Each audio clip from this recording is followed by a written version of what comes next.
ये सन 712 का साल था जब मोहम्मद बिन कासिम ने सिंध में कदम रखे।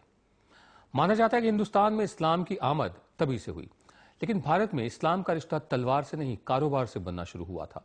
मोहम्मद बिन कासिम के आने से करीब 100 साल पहले हिंदुस्तान में पहली मस्जिद की बुनियाद पड़ी।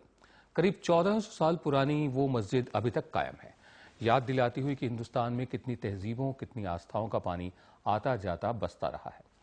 आज भारत मां के झोले से केरल की चेरामन जुमा मस्जिद।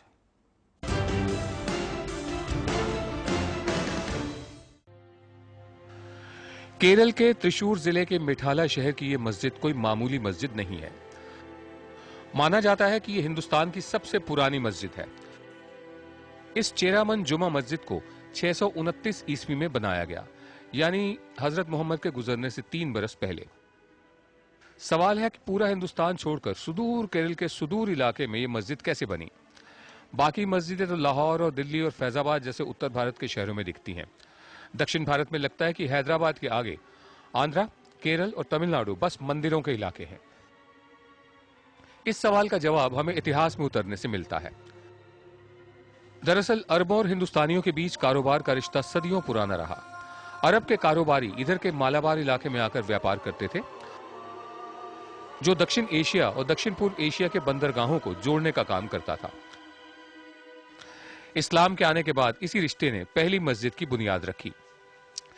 कहा जाता है कि यह पुराना बौद्ध मंदिर था जिसे तोहफे में अरब के लोगों को दे दिया गया।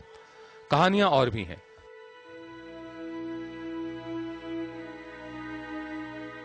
बताया यह भी जाता है कि उस दौर में चेरा राजा राम वर्मा कुलशेखर पहले राजा थे जिन्होंने इस्लाम अपनाया।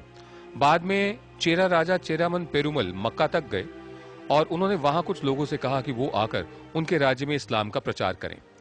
उन्हीं के कहने पर मलिक बिन दीनार और मलिक बिन हबीब भारत आए। कहते हैं मलिक बिन दीनार ने ही ये मस्जिद बनवाई।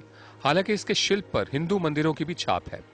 सबसे खास बात यह है कि यहां हजारों साल से एक दिया है जिसमें कभी सभी धर्मों के लोग तेल डालते रहे, और केरल में ये इकलौती मस्जिद है जिसमें सभी मजहबों के लोग आ जा सकते हैं। यानी हिंदुस्तान की पहली मस्जिद चेरामन जुमा मस्जिद अब तक अलग अलग आस्थाओं को जोड़ने का काम कर रही है।